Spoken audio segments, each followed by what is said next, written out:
Right, so welcome. So this is hopefully in the right place, the North East Yorkshire and Humber Just Transition Network meeting. Obviously, we hold these semi-frequently, every 6 weeks to 2 months, that kind of that thing. It's our first one of 2025, so thank you all for joining. I have a bit of a horrible cough thing, so if my voice goes or if I'm having to cough a lot, I apologize for the audio quality in advance. But yeah, it's 2025, so we got a new year, a new and it feels quite different, right? So I just wanted to sort of reflect on that, I guess. First, I think this is probably something that a lot of us have thought about with the recent inauguration, but also the kind of political landscape as it's changing in mainland Europe and here as well, and the reception that our much hoped for government in this country is receiving. And I think in our sphere, opposition to climate action, meaningful, socially progressive climate action, is kind of rising around the world, but also in the UK. So we are seeing a rise of opposition generally, but also of the far right, sort of threat to lots of things, obviously. But amongst those, it's a threat to socially and progressive, socially and politically progressive action on climate change that I think all of us in the room want, and obviously lots of our class want generally. There is now open hostility to a lot of climate action, and that's being given a political home in a way that it maybe wasn't 12 months ago. People are, for whatever reason, no longer feeling ashamed to celebrate their kind of inhumane analysis that accepts the world becoming more dangerous and less equal. And even amongst those who acknowledge that climate change is real and is has to be confronted, there obviously remain a huge amount of potentially deliberate misunderstanding and promotion of political and economic interests that restrict meaningful climate action. So fake paths to decarbonisation, I'm seeing a lot more of, the margin in greenwash. We see them from employers, but also from in our politics and even within our movement. I feel like that reflecting back on the last year, I feel like we're seeing a lot more of that. We're also seeing more of the kind of obscurantist paths, which put the problem off or blame someone or someone else, often China. Say we can't do anything because China's not doing it. It's a frustrating trend that we're obviously witnessing more of. And there remain these supposedly kind of greening paths that perpetuate or exacerbate the economic systems that we're already in, and so do our members a lot of harm. And that going green without changing any of the fundamentals is obviously quite a worrying potential path that some people are pushing. So if we do take this seriously, and obviously we in the room all do, and many others do as well, I think we just need to acknowledge that, but then remember that we can make meaningful difference within the spheres that we have control over, right? We can make net zero a story not only of the things that we need, like maximum abatement of carbon emissions and that radical pro-nature way of doing policy, but we also need it to be about social inclusion, social re-inclusion, better work, safer conditions, more free time, greater worker power. And I think that's obviously our unique take on this as trade unionists, as people who sort of see the working class, see our fellows, see our comrades as part of this struggle, and that it's not just about dealing with a problem in a technical way, but doing so in a socially progressive way. And I think the pressure is on us to really up that narrative this year. Obviously, that has always been there, but with the developments recently, it feels like it's really important that we just push that as much as possible.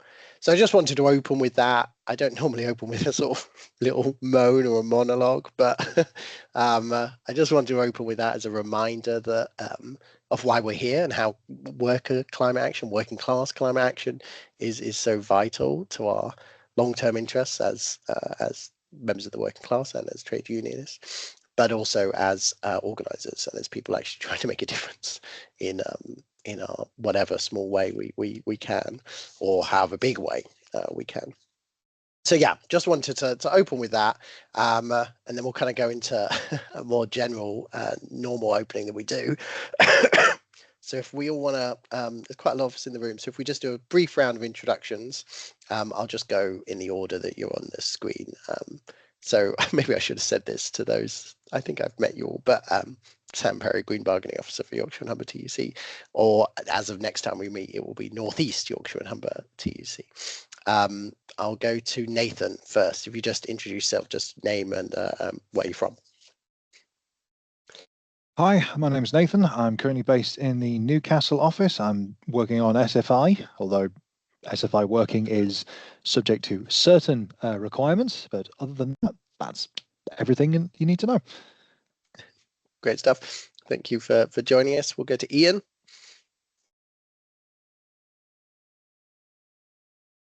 I've only got one, Ian, yeah. Oh, sorry, it's just what's written on the screen. Yeah, come on. Yeah, no worries. Yeah, no, that's right. Yeah, it's I'm just trying to undo my microphone button. Yeah, Ian Lawrence, UNISON Environmental Officer, and I've just started an apprenticeship in corporate responsibility and sustainability through the NHS. Excellent. And we'll go to your colleague. Good morning, everyone. My name is Steve Krebs. I'm the United Branch Secretary within Yorkshire Ambulance Service. I work alongside Ian as a partnership within our organisation on the Green Agenda, and I'm based in Hull. Lovely. Good to have you here. Richard?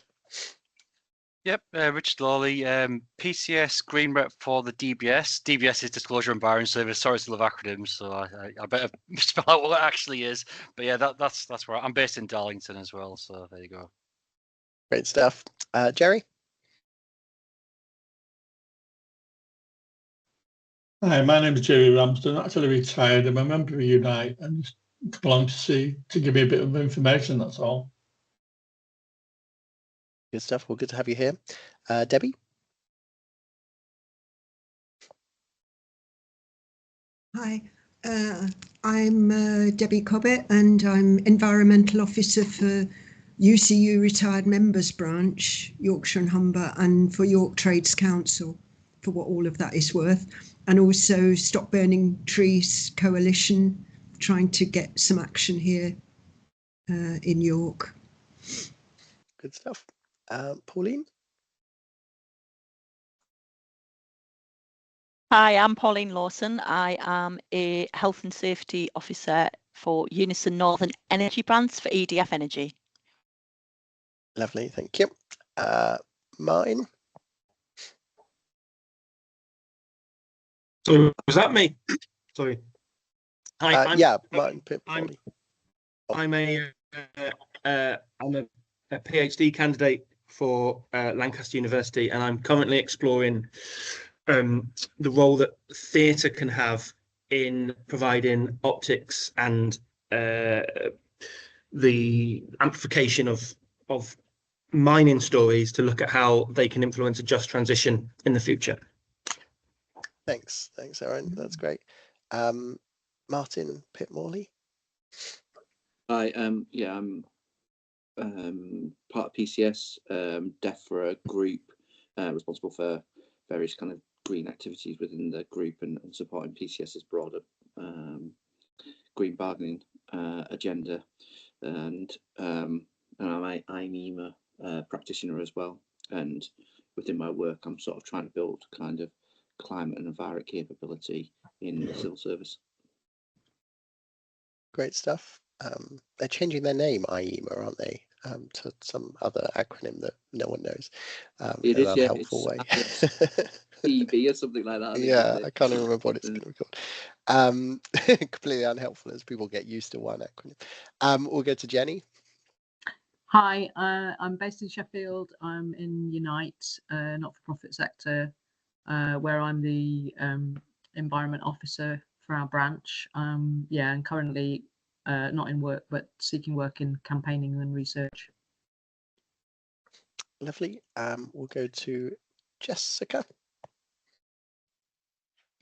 Hi, yeah, I'm Jessica Broom. I'm Green Rep for UNISON at the University of Sheffield. Lovely. Catherine. Hi, I'm Catherine from Wakefield Trades Council and Wakefield NEU, and within the NEU we have a climate network, and I'm part of that network as we try and move to get the National Education Union to educate children.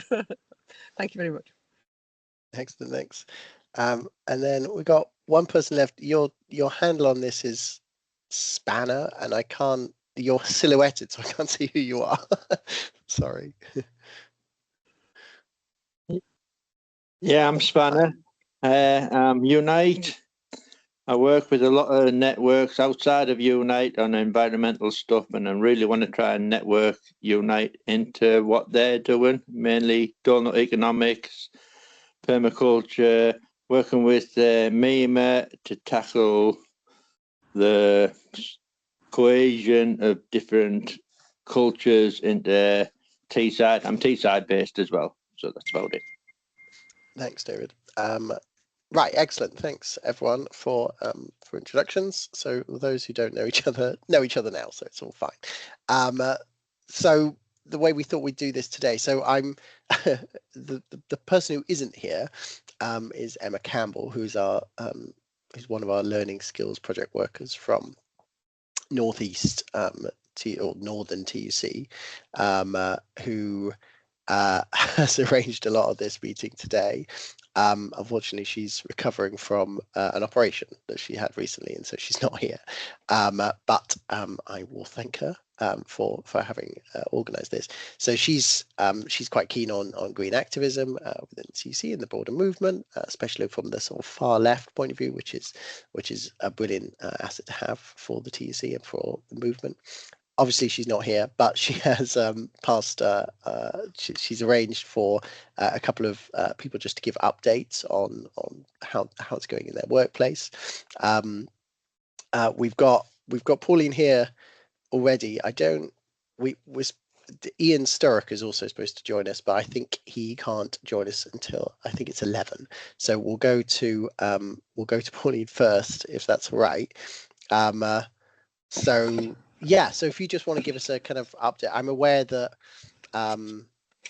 yeah, I mean it's all a process, isn't it? And so we don't need to have solved all the problems, but yeah, if you just give us an inclination of how you're getting on, then maybe we can have a chat about that.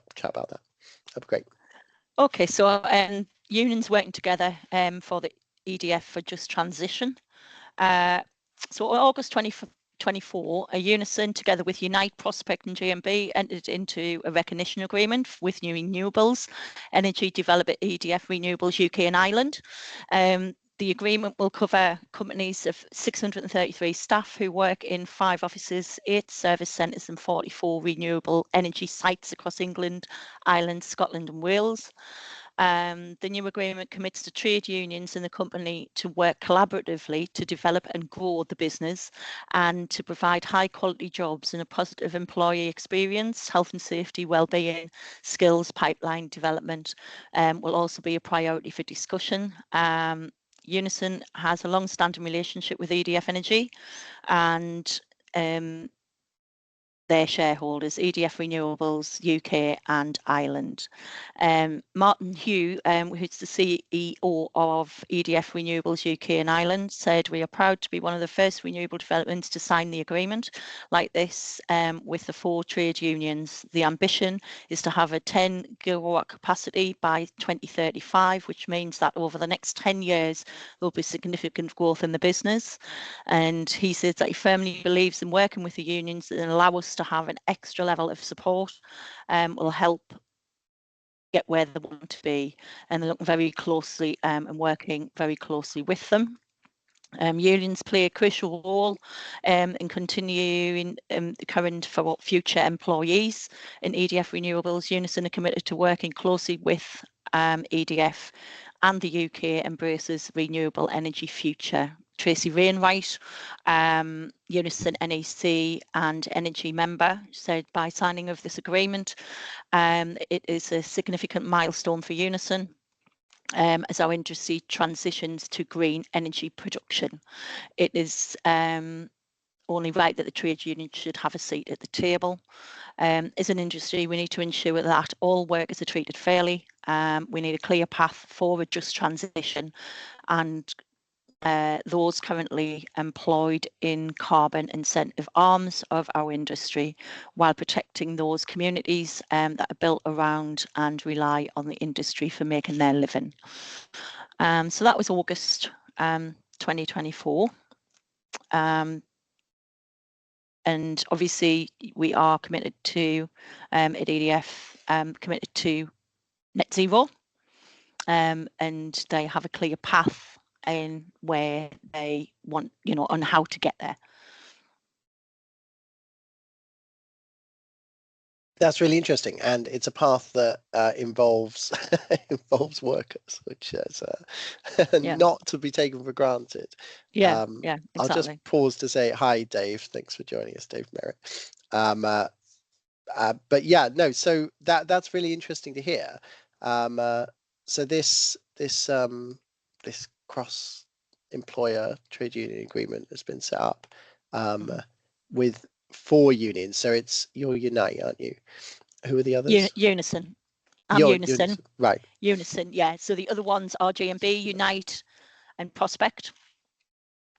So they're the unions that are mainly involved with EDF.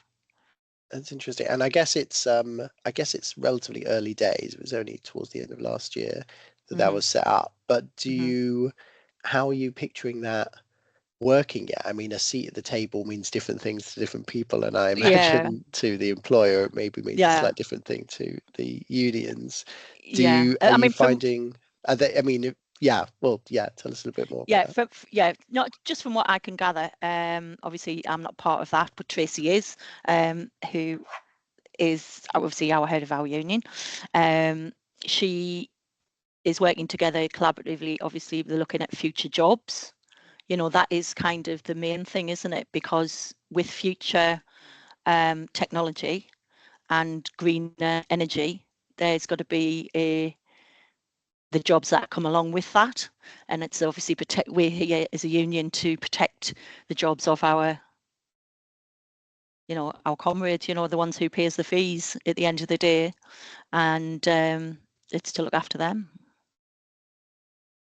Do you find, I mean, as I said, it is early days, but so in what you reported them saying, it sounded they talk the language of transition and the transition pathways towards kind of greener things and bringing the workforce with them.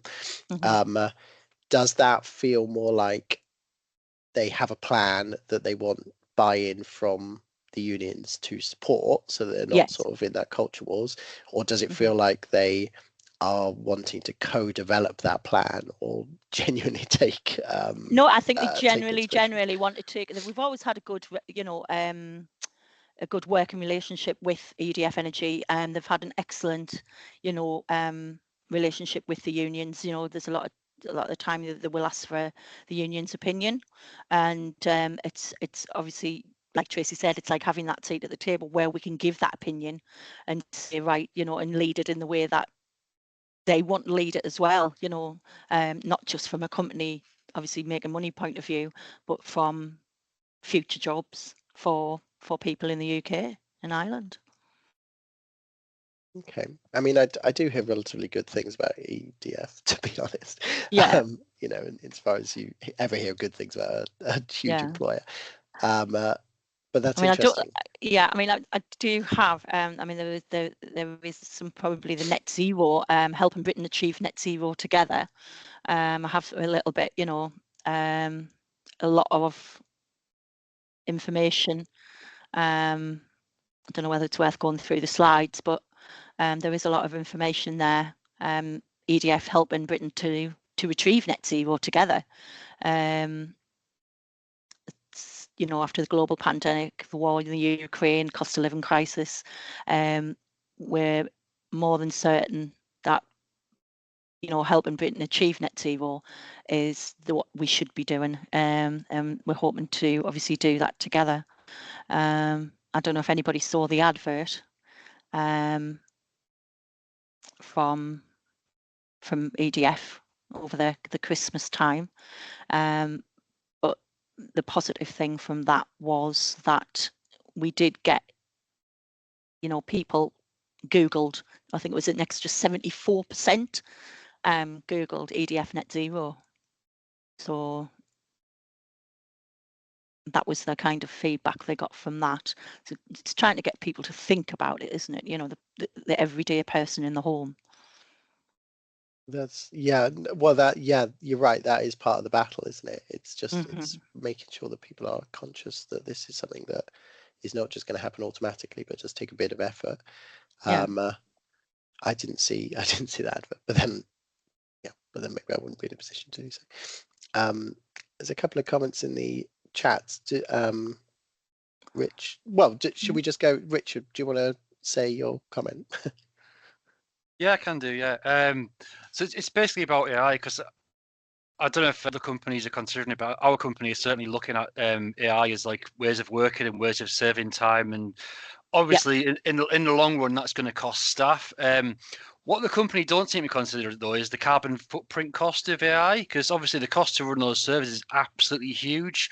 Running some of those AI servers is a massive carbon impact, and depending where they're hosted and how they're run, do you know what I mean? That isn't, I don't think, brought into the equation a lot of the time when you're considering AI. It's just the kind of cost savings, not having to pay someone to do a job.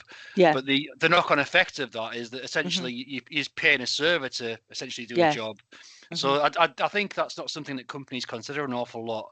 The carbon impact and the cost of kind of running AI solutions is massive. Yeah. And I think I think we're probably talking more like my job, you know, the call center side of things, where the AI is going to come in there at that side, isn't it? Yeah. I think when we're looking at just transition, I think we're looking more at the network side of it, where you've got the guys, you know, at the nuclear stations and how that's all run, and, you know, and having the people with the skills to be able to run that, you know. And, you know, I'm a great believer, and I'm sure Emma would agree, bless her, she was here today. I hope she recovers well. That, you know, that's what we're looking at. We're looking at teaching these children coming up into these new jobs that are going to be, you know, for the future, and having the knowledge and the skills to be able to fill those roles. It's a really interesting, AI is an interesting and complicated and difficult and frightening thing to think about in any sense, actually. Yeah, it is. But it does sort of speak to this, what we mean by, and we've discussed it in this forum, and I'm sure you all have in other forums as well, what we mean by just transition, or even transition itself, you know. And I think AI is one of those technologies or sets of technologies where it's really stark that an employer could make savings by, you know, moving towards this, and just, you know, at the expense of workers. And it doesn't necessarily make the system better or, you know, more efficient, and it obviously doesn't work for workers who lose their jobs, but it does increase profits.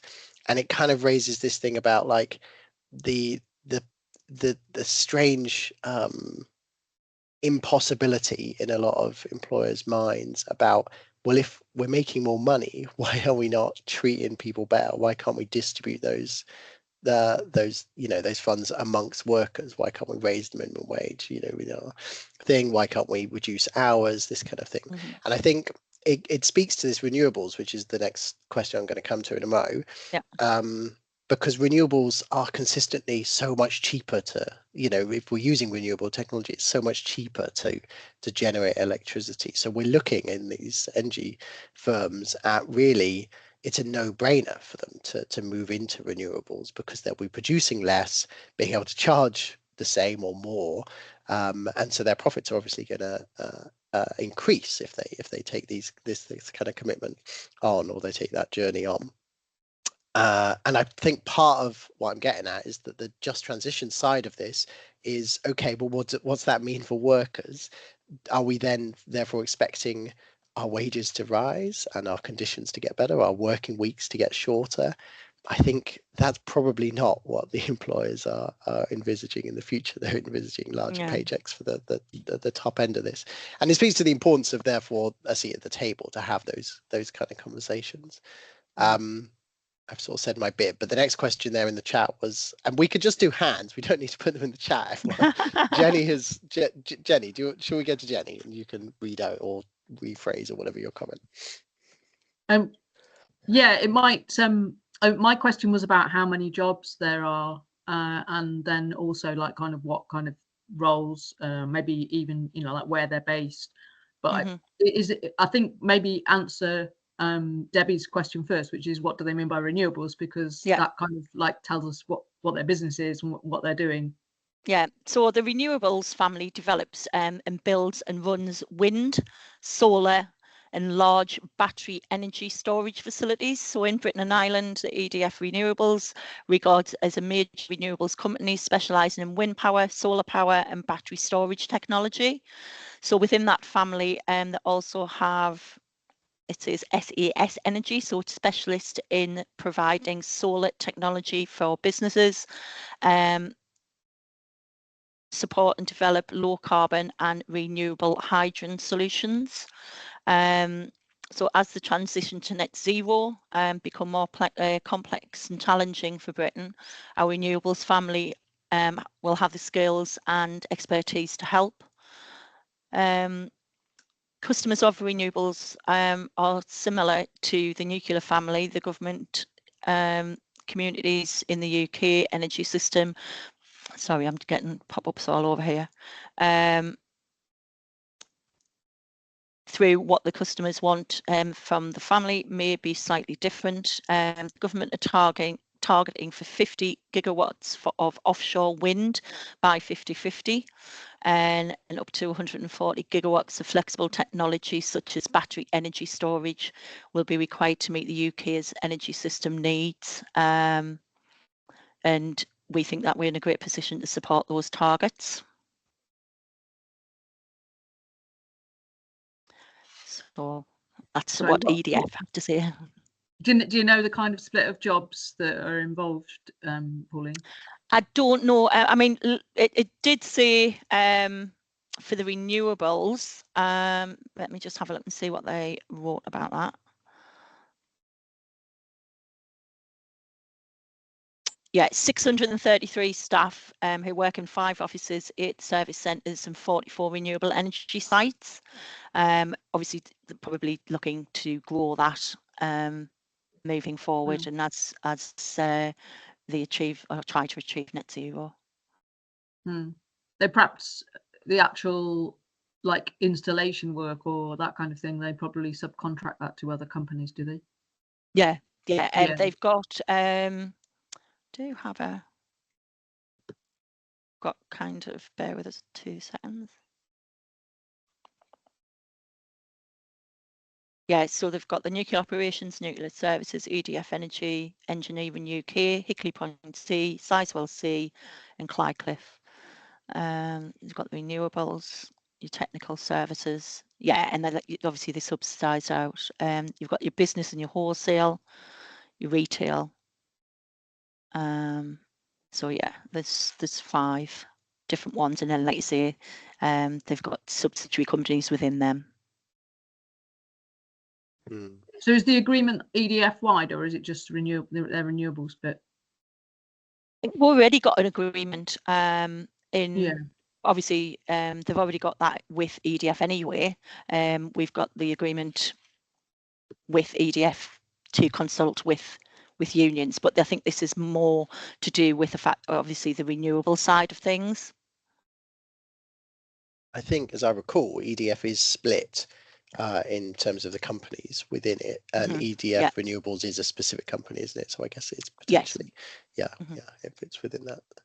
Although they've there were some interesting examples. So the last coal-fired power station closed in Ratcliffe on the Soar recently, which was EDF run or something.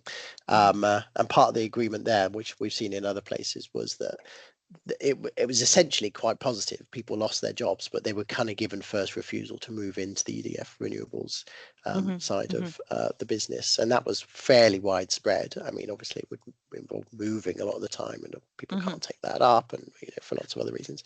And that's what they're saying as well. I think there are a lot of transferable skills from places like that are there. They can be transferred in rather than lose that skill. Is transfer it with maybe a little bit more training and move it into renewables. We've got a few more comments and questions. I think I've been keeping an eye on the timing here. I think, Martin, you put your hand up before the next comment came in. So if we go to you.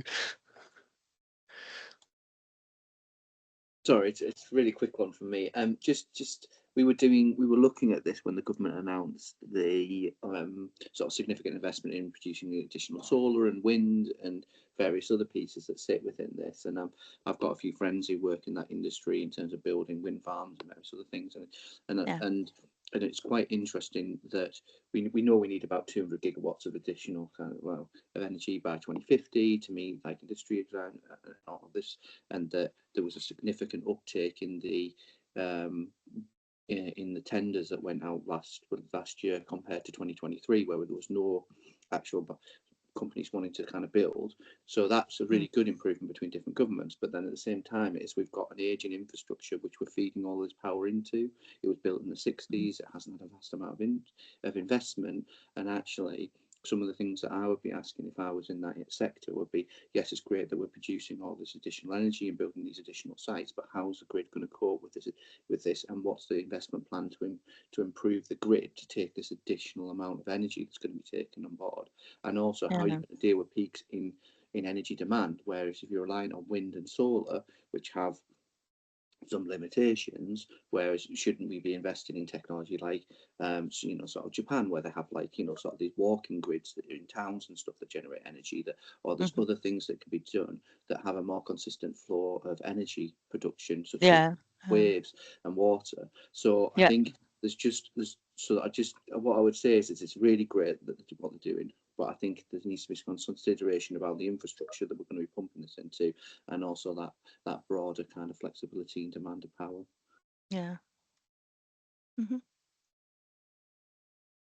I think it's a really interesting point, and it's this strange interplay we have now between some areas of our economy being all the liability being on the public purse to enable some of this to happen, and then the kind of profit making sides being in the private sector, where they don't have that same responsibility, and it speaks to the general unfairness of how our economy is organized, I suppose.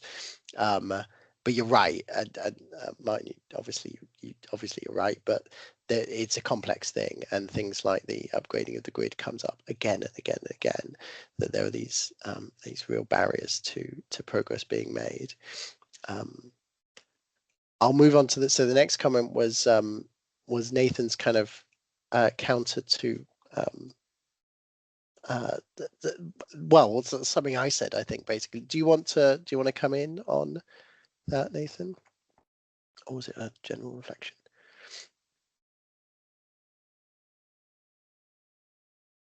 In fact, I can't see you on the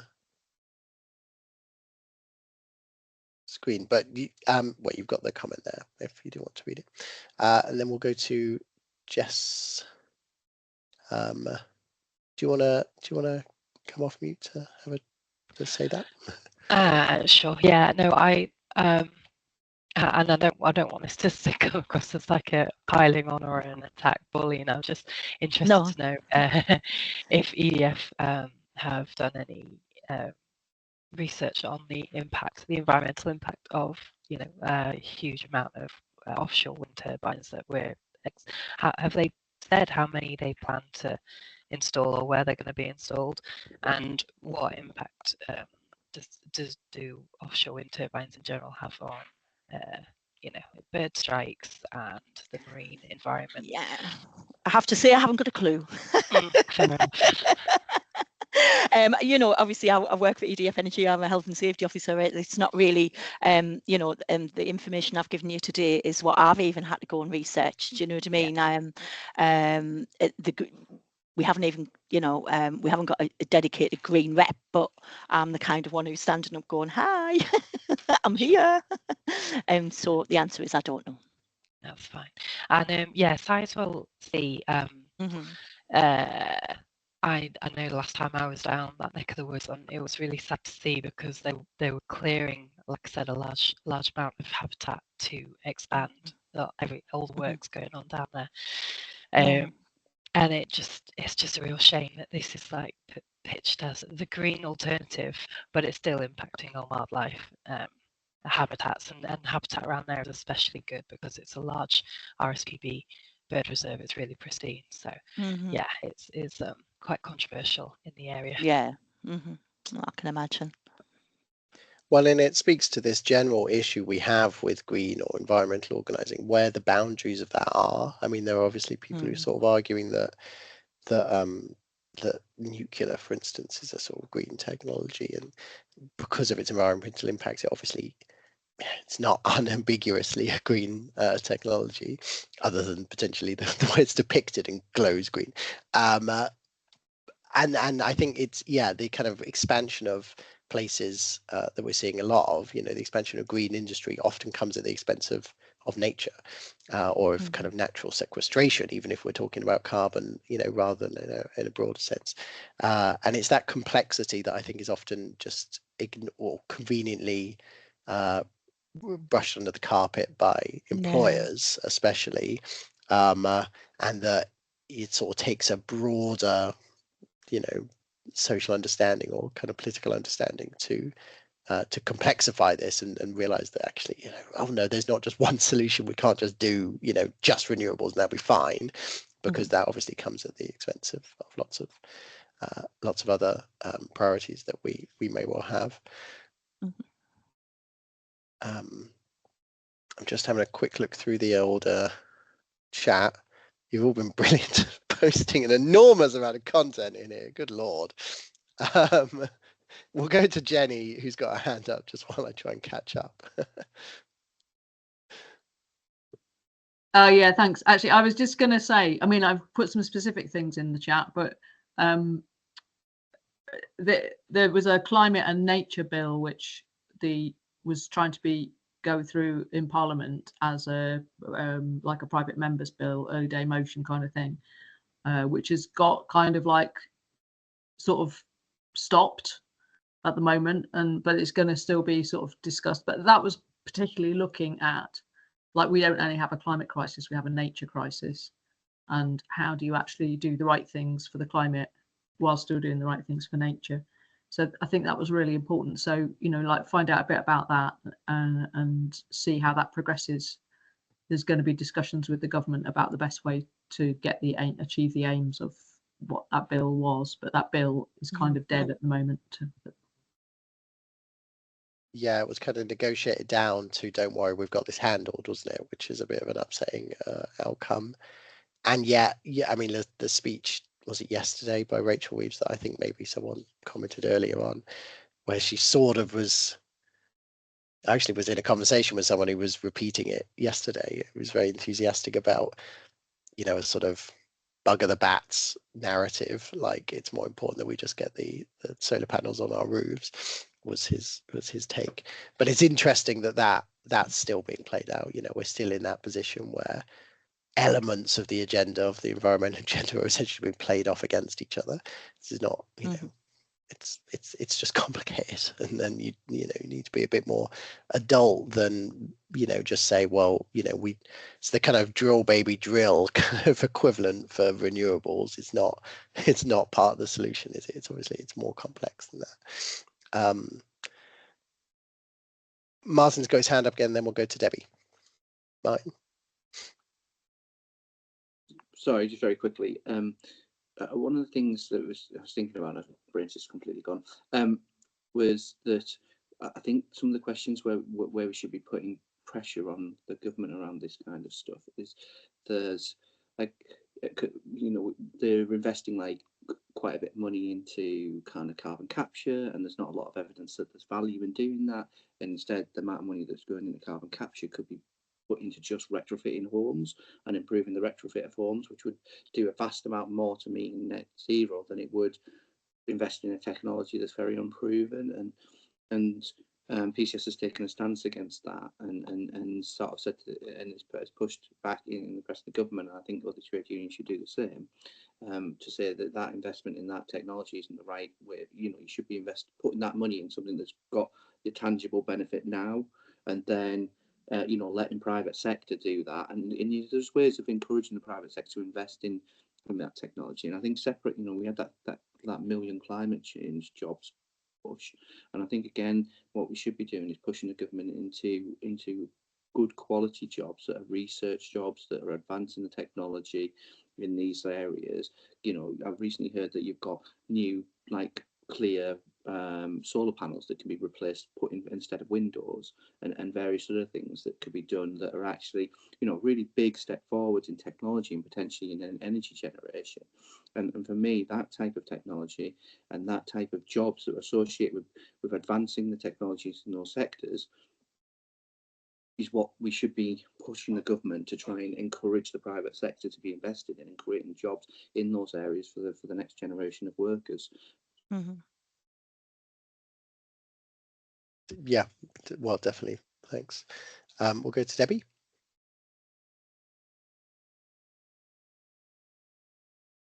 I just cannot think of anything positive to say about Rachel Reeves and all this growth,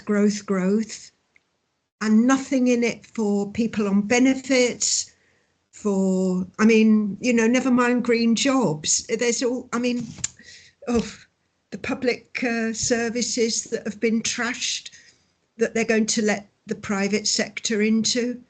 And I think, so that's why I put that thing about the bats and newts, because she was mocking environmentalists.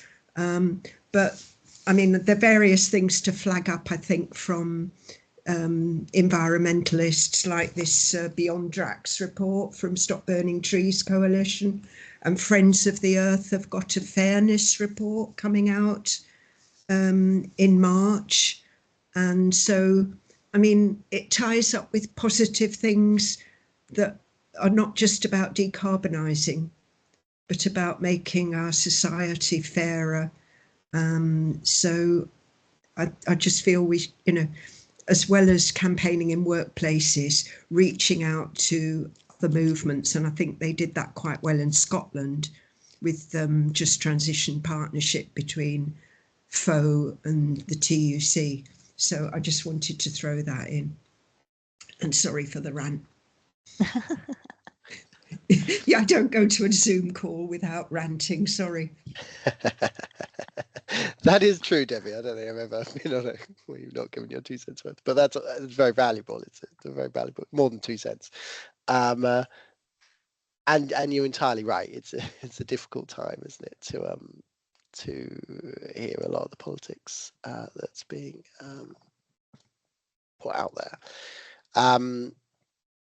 I think that was a good conversation. There is loads in the chat. So what I'm going to do, we do sort of minute or kind of casual minutes for this. So I'll just bung all of those links in those minutes, so people can go through it and have a record of everything, rather than opening them all as tabs now and then forgetting them all.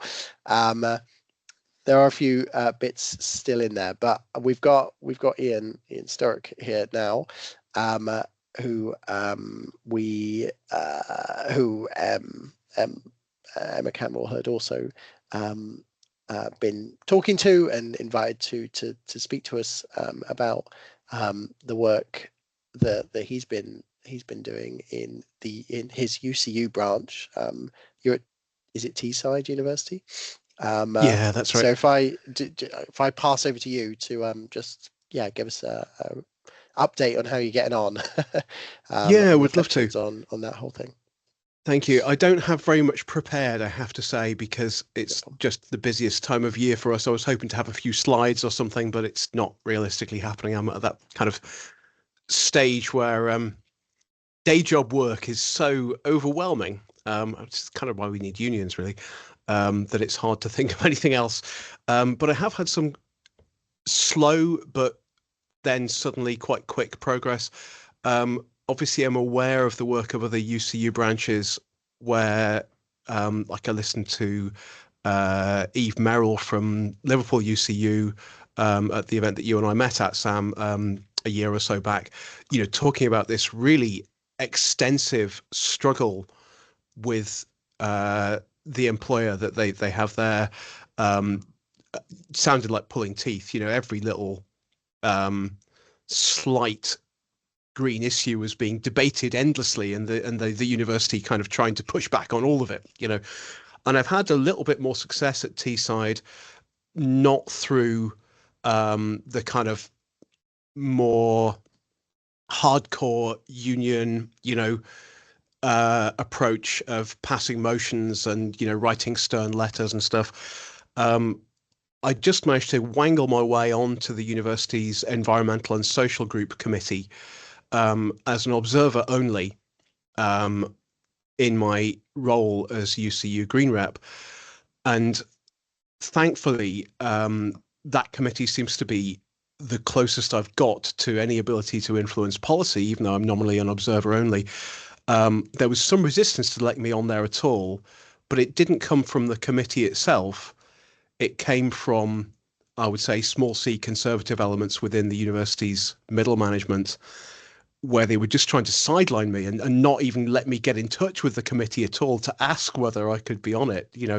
I spent months struggling with the estates department to even give me an email address so that I could say, can you please let me on this committee? It sounds like it would be worthwhile. And eventually they didn't, they didn't do this. But when I hassled them repeatedly and started copying in more people, and threatening freedom of information requests and this kind of thing, suddenly I was put in touch with the head of the ESG committee, who immediately said, oh yeah, that sounds great. We should have the union involved.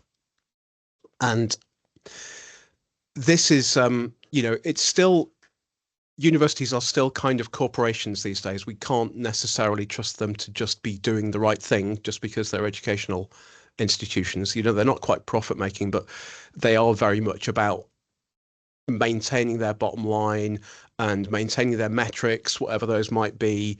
But some of the metrics that they have to maintain these days are kind of, what do students think of us? And some of them are realizing, just from a business perspective, even if they don't have an ethical bone in their body, that they have to at least pay lip service to environmental issues. And I would say Teesside's upper management have probably made a slight strategic mistake in who they've appointed to run their ESG committee, because the committee is kind of run by and full of these people who are actually trying to make a real difference. And they're using pretty good means to do so, and asking quite a lot of awkward questions. And it almost feels like my job is made much easier. I don't have to ask awkward questions. I don't have to threaten people to do stuff with the weight of the union. I suspect at some point I'll be able to work with the committee and offer to threaten the university to do stuff to help the committee achieve what they want to do, which is a weird position to be in, but quite nice in some ways. But at the moment, I go along to these meetings once a month. I hear all about the fantastic stuff that the university is already doing in various departments. They're looking at carbon footprint in pretty much every area, and they've got representatives from pretty much every area at this. All of them kind of come along each month saying, oh yeah, we've tried this and we've measured it, and we found that, what was it from the last one? That going to cloud-based solutions rather than having the software installed physically on site meant that they could reduce the number of high-spec PCs that they had at the university's London site, and that was producing a measurable reduction in our carbon emissions, even allowing for the, the horrible inefficiencies of data centers. I mean, if they're not using AI, as I saw from some of the chat earlier, they're not quite so bad. But it turns out that we save significant carbon just by not buying these ridiculously high-end PCs, upgrading them or updating them every couple of years, and having that huge amount of resources kind of locked in there. And universities tend not to be very efficient about this stuff either. I'm not convinced that our PCs, when we decide that they're no longer useful, are going anywhere sensible. I'm sure some of them get passed on to charities or other groups, and I'm sure some of them end up in the skip as well, because that's just what places are like. But I've got this kind of nice thing where effectively after these meetings, although I'm not allowed to say anything in them, I've had a request from the head to immediately feed back to them anything that I have a strong opinion on, which then gets fed into the next round of awkward questions that get asked to upper management. And from my perspective, this is working really well. I'm not a eco expert professionally, but I've got access to people who are, or I've got access to relevant books or articles, and I try to keep a lot of this in my head anyway, and I know people at the university who can potentially help as well. So we're looking at, I've put the committee head in touch with a union comrade who's been trying to work with the university for years to do nature-based solutions on campus, where maybe we start greening the campus a little bit, and we start looking at ways we can address the environmental crisis as well as the climate crisis. And he's got nowhere with this. He's been stonewalled in the same way I have, and I put him in touch with the head of the committee. They're having a meeting. They're looking at working together, and just the university supporting this nominally because it's a good publicity thing, actually because most of the people on the committee seem to actually care. How long that committee will last in its current form, I have no idea. I suspect they might well ask one awkward question too many, and our vice chancellor has a bit of a reputation as a bit of a nasty piece of work in some ways, in that he's very very business focused, very efficient, and a bit cutthroat. So it's certainly possible that everyone on the committee will be summarily sacked at some point for being too much of a pain, and then maybe replaced with some different edifice. But right now it feels quite promising. I feel like they are on this professionally in a way that I would struggle to be in my kind of relatively small amount of time that I've got to do this stuff from a union perspective. The People and Planet rankings, which is a kind of, I think, grassroots and student-led alternate university rankings, which is all about going through the university's website, finding out what do we have an ethical investment policy. Do we have all these kind of documents showing that we're at least trying to make a difference? And I've been arguing for years that we should be, as an institution, doing the stuff on there, because a lot of the time we already are doing it. We just don't necessarily have it on the website. So it would be nice to going up the rankings there. I don't personally care about the university's rankings or reputation particularly, but I do care about whether it's doing the right thing or not. And I feel like if we do make it go up the rankings here, there will be some bits and pieces where we do the right thing as well along the way. And again, that was brought up in the last ESG meeting. They're going to go through the list and try to get us at the top of the rankings next year, because we're not there, and that will force some changes to happen. I'm just quite hopeful about this. I love a good strike. I love a good kind of angry union meeting with management where we all tell each other what for, but they are kind of exhausting, and they're not necessarily as productive as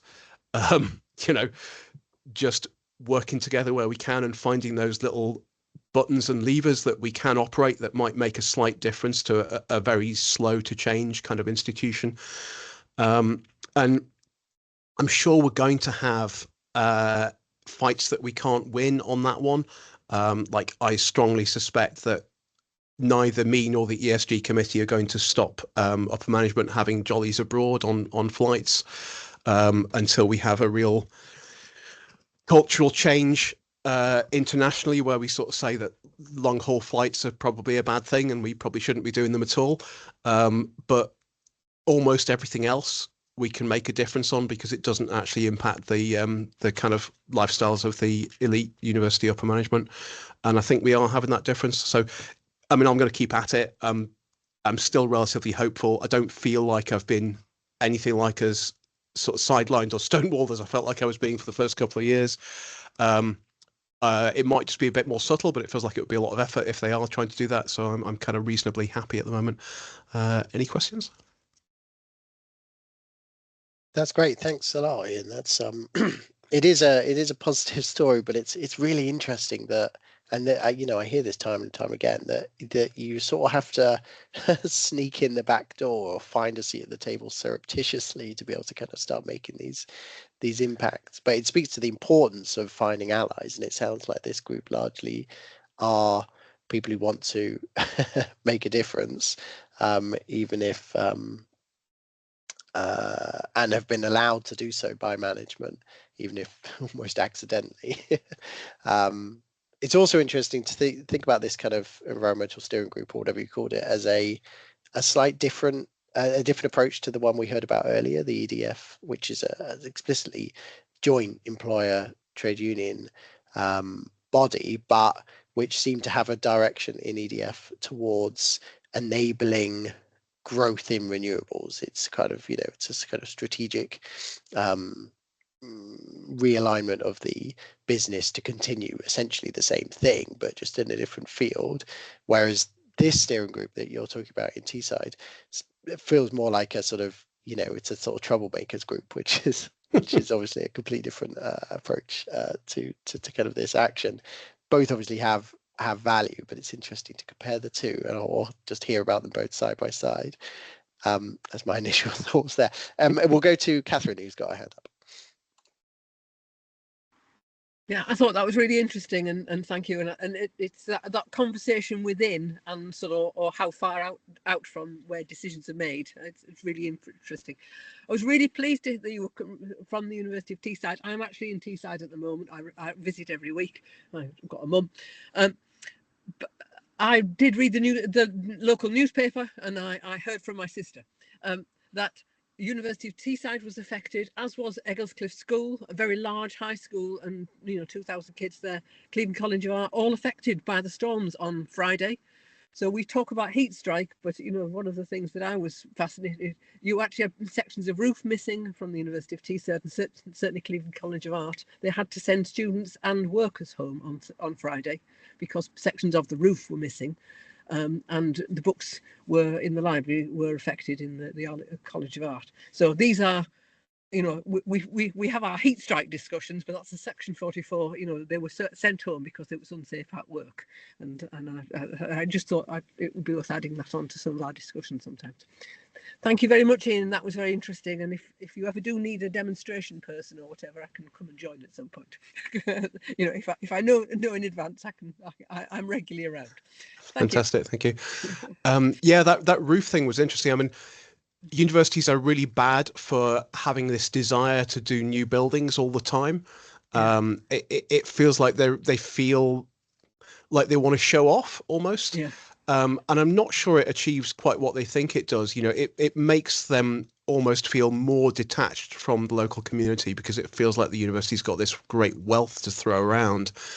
And the buildings are not often necessarily that well made. That roof, sections of roof that were loose during the storm, that was off a really new build. That the Student Life building, which it was from, is only about 2 years old. So it just feels like this is corner cutting. It's not the kind of sustainable design that we would really like to see. I mean, again, this came up in the ESG meeting, actually, that it feels like our estates department is extremely conservative, and those were the people who were trying to stop me getting in touch with this committee in the first place. I heard from them at the last ESG meeting. It's environmental and social group, incidentally. So in theory, they care about the social aspects of the university's image and reality as well. What are we doing for the local community? But the estates people told us that they had got grey water systems in some of the buildings, and then essentially, but they were all a bit too complicated, so we kind of stopped using them, which seemed kind of a dreadful step backwards.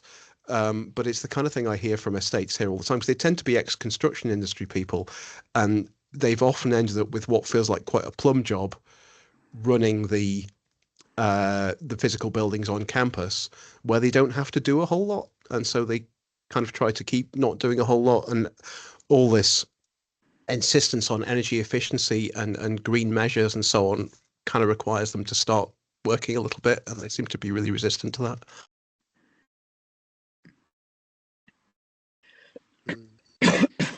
Thank you. Yes. Thank you. Well, we'll go to Richard.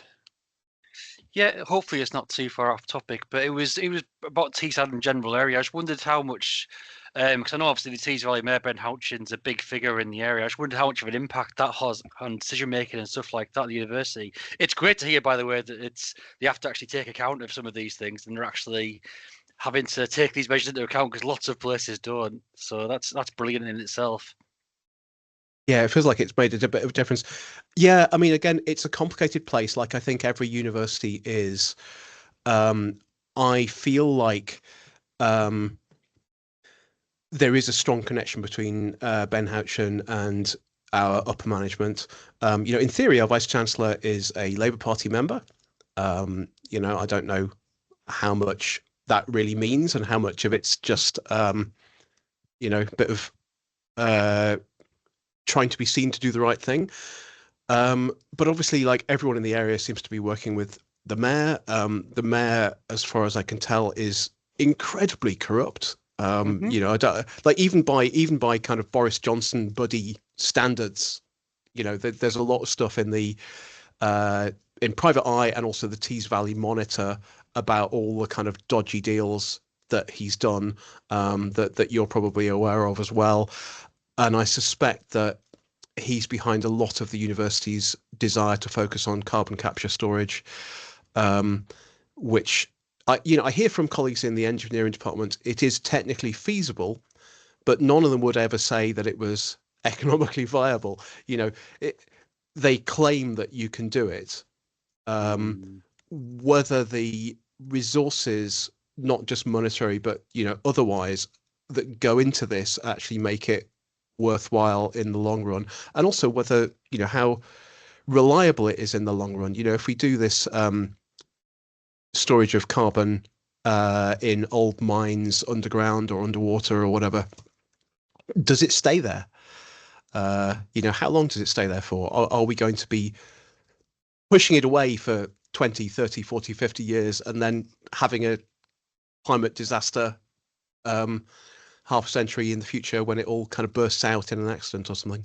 I don't know. It feels like moving the deck chairs on the Titanic, and I feel like we need to be reducing carbon rather than doing the carbon capture and storage. But CCS is potentially big money, both for fossil fuel companies who want to show that they are doing the right thing by, putting a fraction of 1% of their profits into greenwashing. And it's also big money for universities, because there's potentially a lot of government grants available for a CCS project. I don't know, we just have to keep pushing, keep asking those awkward questions, making those awkward statements, telling our colleagues potentially that what they're planning on doing is just greenwashing, and that they're enabling the fossil fuel industry to keep doing what it's doing, and not being part of some kind of lovely future-facing positive solution like they all like to think they are. I'd love to see Ben Houchin gotten rid of, but by all accounts, he was his gangster buddies, who you'll doubtless read about in the Private Eye exposés of him, were sending death threats to other mayoral candidates in the last election. We're not likely to get rid of him anytime soon, because... Well, I mean, to be honest, Labour put up a terrible candidate, so there's no. It was obvious they weren't going to win, to be honest. But yeah, I don't want to get too much into politics. I'll go on for ages. But yeah, it was clear they weren't going to win when the candidate they put up to stand in the election. So yeah, it was obvious that was going to happen. It's just bizarre, though, that Houchin's still managing. Like, he's been in power for about 8 years now, and he keeps saying that he's got these hundreds of thousands of jobs coming to Teesside any day now. and it still hasn't happened. It's just I find it weird. It feels like a sunk cost fallacy thing that people are still voting for him, but they really are. Because they love the airport, that's why. Sorry. Certainly, local social media would seem to indicate that it's all about people loving the airport for no apparent reason. Yeah, and that's a massive money sink as well, isn't it? It's losing millions of pounds a year. Yeah. I could talk for ages about that. Let's move on to what we actually end up speaking for, though. Yeah. I think yes, we've got into a particular rabbit hole now, so we'll maybe. But thank you very much. I think it's. I mean, yes, to a lot of what you're saying. There's been a few bits in the chat about the people and planet thing. I think we've discussed this maybe in this forum before, but it is an interesting ranking system. The universities that come out on top are not necessarily the ones you'd expect, which is interesting. I'm familiar with the Climate Emergency UK ranking thing they do, climate. I can't remember what it's called, but they rank local authorities and combined authorities in a similar way, and the local authority staff hate it because they see it as essentially random. I don't think it is random. I think there's a lot of research goes into it, but it's interesting that they do hold a certain power, these ranking systems, and employers do want to score highly in them, even if they're very critical of them. And so it's interesting what you were saying, Ian, that you can sort of use that. What they want out of that is good publicity. What you want out of that is genuine sustainability measures. And so it's quite nice that there could be a moment where you can agree with your employer and use something to, get good. Even if they will take sustainability action, even if for the wrong reasons, if nudged through things like people and planet.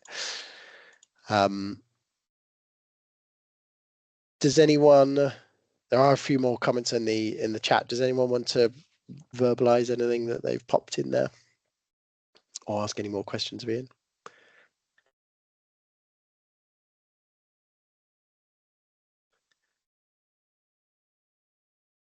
Not right away, that's fine. There are some interesting comments there, though, so do have a flick through after the meeting. I'll just thank Ian at that point, so we'll move on. I'll thank Ian and also Pauline before for your comments, for your updates there. It's really interesting just to kind of dive into a particular workplace and what people are actually struggling with and how it's actually going on the ground. I mean, this is my job, so I speak to a lot of people, and we think about this, but it's always interesting because there's never a single model of what works and what can be achieved within a workplace. It's always really dependent on particular relationships with management, particular structures, particular company ambitions and weaknesses, or union power levels in a particular organization. Fascinating stuff, but it's always great to showcase those. So thank you very much for your contributions there.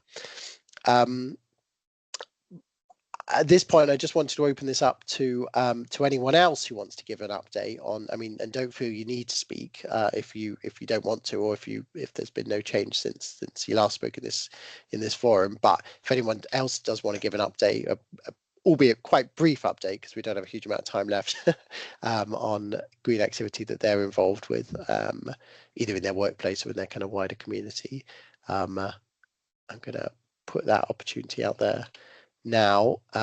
Debbie, first off the mark, hand up. We'll go to you. Yeah, no, it's just thinking about universities, and there was an event at the University of York that began with the presentation from the Equitable Technology Lab or something like that, saying, you can't fix the climate crisis purely by technology. It's a social thing as well. And it ended up, right the other end of the spectrum. And I just feel that, and Sheffield was similar in my experience, that there was a lot of greenwash, and then there was the carbon neutral university network and other things happening. And so, although overall, Ian, I agree, you know, they're out to make money and they have to, you know, have the good student experience stuff and those sorts of ratings. There's all sorts of ways to, you know, I guess we should be looking for how to exploit all that, you know, conflicting kind of stuff that goes on in unis. That's all. And not being attached to a workplace anymore makes it a bit hard, but I do what I can.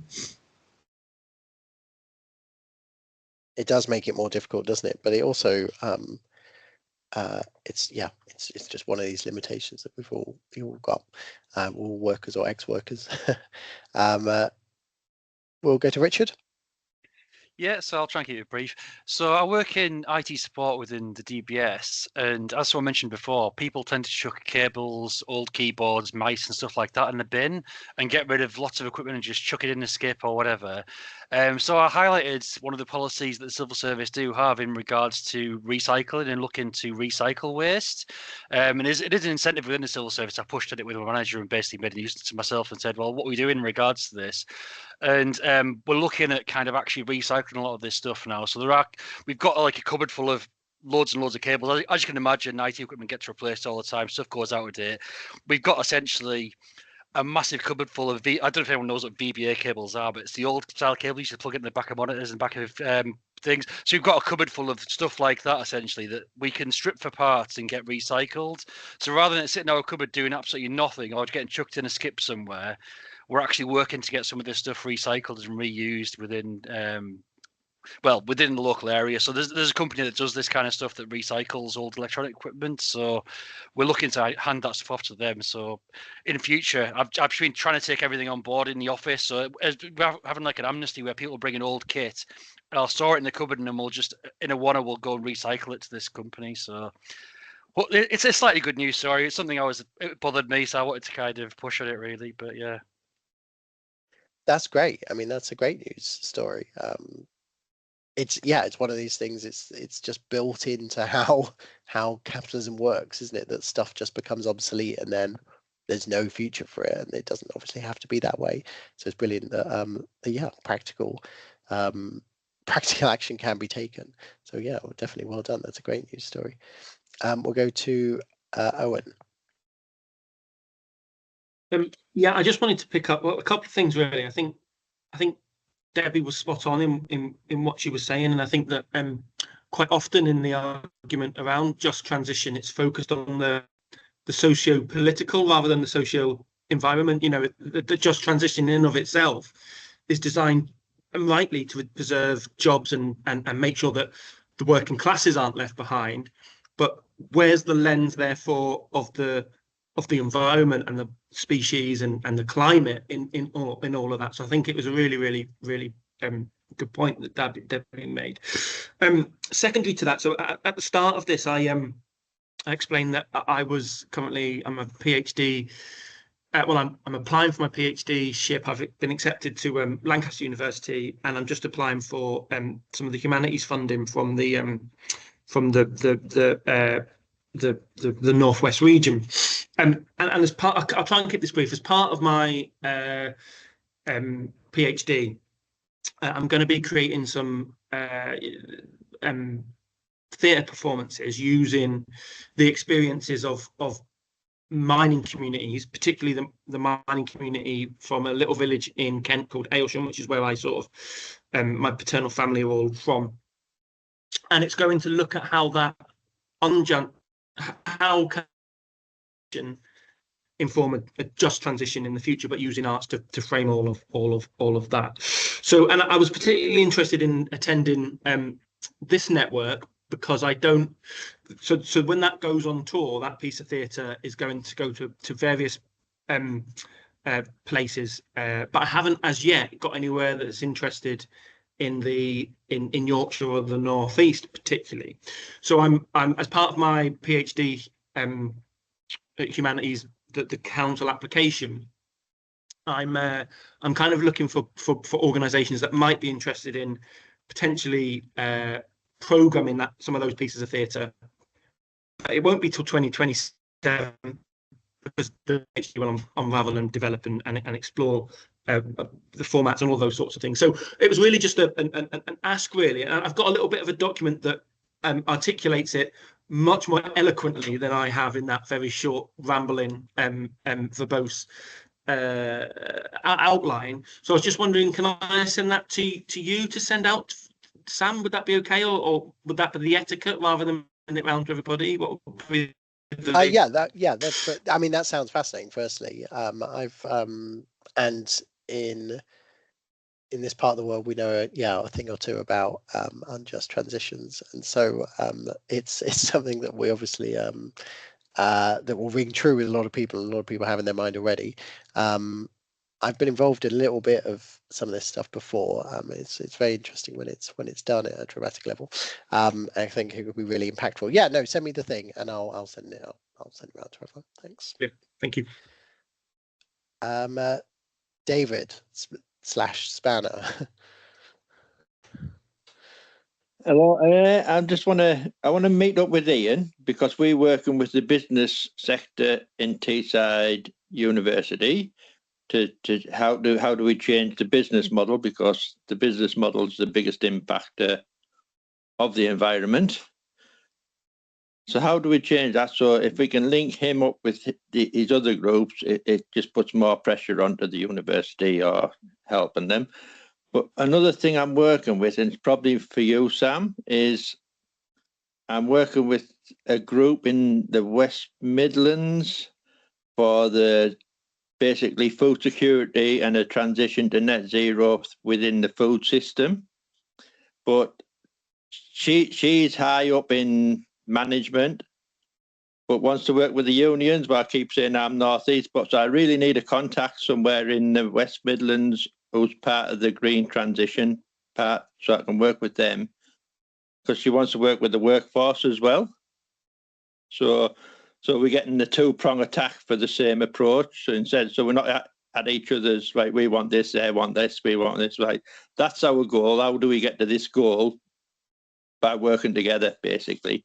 But I need a contact in the West Midlands, basically. And it's mainly to do with permaculture, donut economics, and the whole food system, because food security is going to be a big thing that we've also got to deal with. Well, definitely. On that first one, the way we run this is that all your email addresses are visible to everyone else, and so they're all in that invite. So if you'll be able to find Ian's email address if you do want to get in contact with him directly in that invite. On the contacts, yeah, sure, that's fine. That sounds a useful thing to do. I will have a look through and send you some bits. That's fine. Thank you. I think, Debbie, your hand is still up rather than re-up, right? Is that, yeah. Cool. Okay. Well, we've only got a little bit left, but that's been a really good discussion we've had today. Thank you all so much for participating so energetically. At the end of this, we just do some announcements. Actually, sometimes we do them in the beginning. Well, anyway, we're doing it at the end this time. Announcements of things coming up. So I'll just rattle through a few of these, and if anyone else has any more to add on, then let me know. So firstly, we've got there's an NG Campaign Strategy Day this Saturday in Leeds, so in 2 days' time. It's 11 till 5 at the Swarthmore Centre. I will circulate links to that, but it's being arranged, set up by the Campaign Against Climate Change Trade Union Group, and it should be really interesting. It's got some really interesting people signed up so far, and so it should, yeah, it sounds like a really important event. So if anyone would like to join, I think it should be really valuable. I'll also draw your attention to our Leveraging Green workshop series that we're continuing. So we've done a few of these. These are online workshops where we talk about green organising issues and how we can organise better within the trade union movement, or the kind of information we need to know, or some of the theory behind it. quite varied topics so far. Well, anyway, the next one is called Getting Workers and Climate Voices into Employer Strategy, and it's a bit like the topics we've talked about today, actually. I mean, how we actually start to influence strategy within a particular employer. That next one is on Tuesday. It's on the 4th, which I think is next Tuesday, 2 till 4. Again, I'll circulate links, but it's an open invite. We're hosting it in Yorkshire and Humber, but it's open nationally, actually. So if anyone wants to join that workshop, very, very welcome to do so. So do distribute it amongst your networks. Finally, 2 more. Tipping Point and Troublemakers are hosting an online event on the 7th, on the 4th, again on Tuesday at 7 p.m. on winning a 4-day week. That's an interesting issue. For me, I like this, the idea that, well, look, if we're making everything more efficient, if we're cutting carbon, well, we should be working a lot less. That would be a really great way of doing that. And so it ties into that broader social struggle, broader working class issues, the climate angle. And so I think that online event should be really interesting. Again, I'll circulate details. And then I was just informed this morning that the New Economy Organising Network, NEON, are holding another one of their lunch and learn sessions at 12:30 at midday, half midday. That's not how that word is said. 12:30 on Wednesday, the 12th of February, on GB Energy, and what that actually might look like from a socially progressive point of view, or how we could use our trade union power, our organising power within communities to make GB Energy a success, not only to fund renewables, but also to make the economy better for working people. So I'll circulate details of all those events. Does anyone else have any events that they'd like to advertise or make people aware of at this point? I can see Debbie's already popped in the Energy Campaign Strategy Day link into the chat. Anything else anyone wants to raise?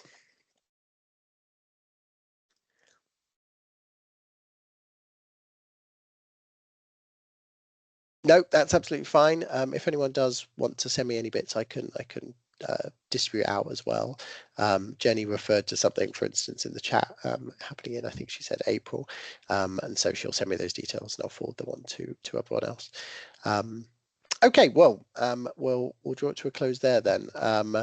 Thank you very much for coming. Thank you for your contributions, especially Pauline and Ian. I think that was a really fruitful conversation. I'm glad we had the time to do it. And I'm also glad my voice lasted throughout. Thank you very much. Okay, see you next time. Thank you. Bye. Cheers, thank you. Bye. Bye for now. Bye.